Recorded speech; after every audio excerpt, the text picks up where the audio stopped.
Bismillahirrahmanirrahim सल्लल्लाहु ताला अला मुहम्मद व अला आलिहि व सहबिहि व बारिक वसल्लम।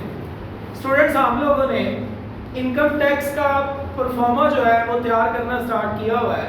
हम फॉर्मेट देख रहे हैं, वो रूल्स देख रहे हैं कि जिनको फॉलो करते हुए हमने इनकम टैक्स के न्यूमेरिकल को जो है वो कंप्लीट करना है। इससे पहले हम इनकम फ्रॉम सैलरी मुकम्मल कर चुके हैं और लास्ट लेक्चर में हमने इनकम फ्रॉम प्रॉपर्टी को जो है वो करना स्टार्ट किया था और उसका आज जो रिमेनिंग पोर्शन है वो कंप्लीट हो जाएगा और इनकम फ्रॉम प्रॉपर्टी यहाँ मुकम्मल होने के बाद इंशाल्लाह हम कल जो है वो इनकम फ्रॉम प्रॉपर्टी से रिलेटेड एक आध जो है वो न्यूमेरिकल करेंगे ताकि हमें पता चल जाए कि इन रूल्स को हमने किस तरह अप्लाई करना है।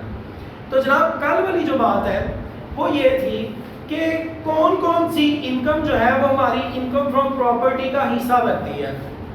जब वो हम सारी इनकम्स को प्लस कर लेते हैं तो उसके बाद जनाब हमारे पास आ जाता है रेंट चार्जेबल टू टैक्स, कि ये वो रेंट है जिस पर टैक्स लगेगा। लेकिन रुकिए जी, स्टोरी अभी बाकी है। क्या कि हमने अभी सारी अमाउंट के ऊपर टैक्स पे नहीं करना, इसमें से कुछ चीजें हमें माइनस करने की इजाज़त दे दी गई है हमारी टैक्स अथॉरिटीज़ की तरफ से कि जनाब आप ये वाली चीज़ माइनस कर लें अपनी रेंट चार्जेबल टू टैक्स में से, जो बाकी अमाउंट बचेगी उसके ऊपर आप जो है वो टैक्स पे कर दीजिएगा। ये जो रेंट चार्जेबल टू टैक्स आया है इसके अंदर एक पॉइंट था कि 1/10 ऑफ अनएडजस्टेबल एडवांस वो हमने लेना होता है। उससे रिलेटेड एक बड़ा अहम पॉइंट है जो कल हम न्यूमेरिकल के अंदर डिस्कस भी करेंगे। वो है क्या असल में? वो ये है कि अगर आपकी प्रॉपर्टी ऑलरेडी आपने रेंट पे दी हुई थी और जिस बंदे को आपने दी थी उसने अभी 3-4 साल आपकी प्रॉपर्टी को यूज़ किया और उसके बाद आपने उस किराएदार को निकाल के तो नया किराएदार लिया तो उससे भी आपने एडवांस लिया, तो इस सूरत में हम किस तरह से ट्रीट करेंगे दो लोगों से लिए हुए एडवांस को। तो ये इंशाल्लाह कल न्यूमेरिकल के अंदर बात आएगी तो आपको बड़े अच्छे से समझ आ जाएगी। लिहाजा कल का जो लेक्चर है वो बड़ा ज़रूरी होगा समझने के लिए। इन रूल्स को अप्लाई करने का तरीका क्या है ये इंशाल्लाह कल डिस्कस करेंगे। तो बहरहाल कौन कौन सी चीज़ें हैं जो हमें अलाउ की गई हैं कि आप जनाब अपने रेंट चार्जेबल टू टैक्स में से माइनस कर दें, उनको कहते हैं अलाउएबल डिडक्शंस। तो कौन कौन सी अलाउएबल डिडक्शन है? पहले है जी रिपेयर अलाउंस। रिपेयरिंग अलाउंस, सारे आप अपनी बिल्डिंग को रिपेयर करवाते हैं तो आपने जितनी भी आमदनी कमाई अपनी प्रॉपर्टी इनकम उसमें से फिर आपको 1/5 of rent chargeable to tax जो है वो माइनस करने की इजाजत है। किस नाम से? रिपेयर अलाउंस के नाम से। यहाँ पर जो आपका जवाब आया हुआ है रेंट चार्जेबल टू टैक्स, उसका 1/5 लें और आप जनाब यहाँ से माइनस कर सकते हैं। इसके बाद हमारे पास है जी रेंट कलेक्शन और एडमिनिस्ट्रेशन चार्जेस। अगर आपने कोई अपना मुंशी रखा हुआ है, वो जनाब आपका रेंट मुख्तलिफ बिल्डिंग्स का कलेक्ट करने के लिए आपसे सैलरी लेता है, आपसे फ्यूल के पैसे लेता है, तो ज़ाहिर है आप रेंट कलेक्ट करने पर कुछ खर्चा कर रहे हैं, तो वो जो खर्चा है वो भी आपको यहाँ से माइनस करने की इजाज़त है रेंट चार्जेबल टू टैक्स में से। उसके बाद अगर बेटा insurance premium relative to property, आपने अगर अपनी प्रॉपर्टी का इंश्योरेंस करवाया हुआ है तो आप हर साल जो किस तरह करते हैं इंश्योरेंस की, वो भी आपको जो है वो यहाँ से माइनस करने की इजाज़त है।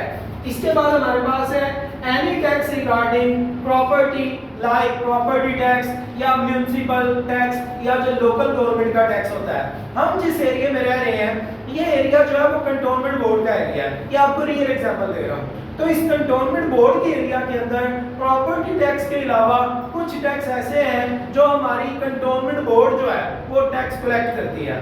तो जनाब ये वाला जो टैक्स है वो अगर आप पे कर रहे हैं या किसी किस्म का प्रॉपर्टी से रिलेटेड कोई टैक्स पे कर रहे हैं तो वो भी जो है वो आपको अपने रेंट चार्जेबल टू टैक्स में से माइनस करने की इजाज़त है। उसके बाद है ग्राउंड रेंट। अगर आपकी बिल्डिंग जो है वो लीज पे है या आपने कोई जमीन का किता लीज पे लिया हुआ है और आप वो लीज पर लेके तो आगे उससे पैसे कमा रहे हैं लेकिन आप उसकी लीज पे करते हैं, तो वो जो लीज पे आपके अखराजात वगैरह हैं वो जनाब ग्राउंड रेंट के वो आप माइनस कर सकते हैं अपने रेंट चार्जेबल टू टैक्स में से। اس کے بعد ہے interest on money board for property.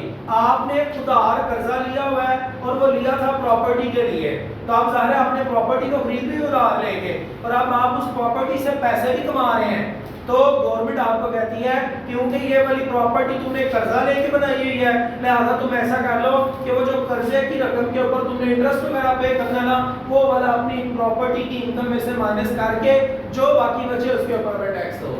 اس کے بعد ہے شیئر آف رینٹ اور share in appreciation paid to HPFC housing building finance corporation یا کمپنی آپ کہہ سکتے ہیں, ایک ایسا ادارہ جس کے ساتھ مل کے جناب آپ کوئی بلڈنگ وغیرہ لیتے ہیں اور اس کا پھر جو پراپرٹی انکم ہوتی ہے وہ والی ظاہر ہے اس نے بھی آپ سے لینی ہے, تو وہ جو آپ سے پیسے لے رہا ہوگا وہ آپ جناب یہاں سے مائنس کر سکتے ہیں.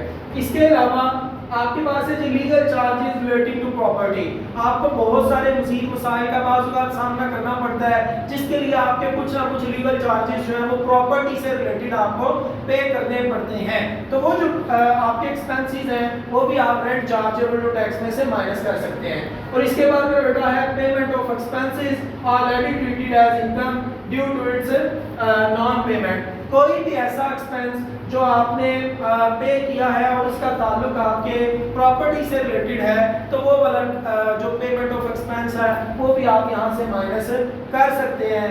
یہ تمام وہ الاؤیبل ڈیڈکشنز ہیں جو آپ مائنس کر سکتے ہیں اپنی رینٹ چارجیبل ٹو ٹیکس میں سے, اور جو جواب آئے گا وہ ہوگی آپ کی پراپرٹی انکم, اور اس کے اوپر آپ جو ہے وہ کتنا ٹیکس پے کریں گے یہ جو ہے یہ بات ہم نے ابھی پڑھنی ہے.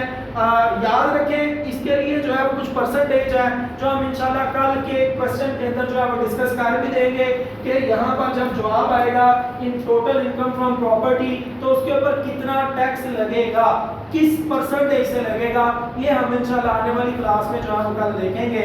کیپ واچنگ آفتاب تاریخ.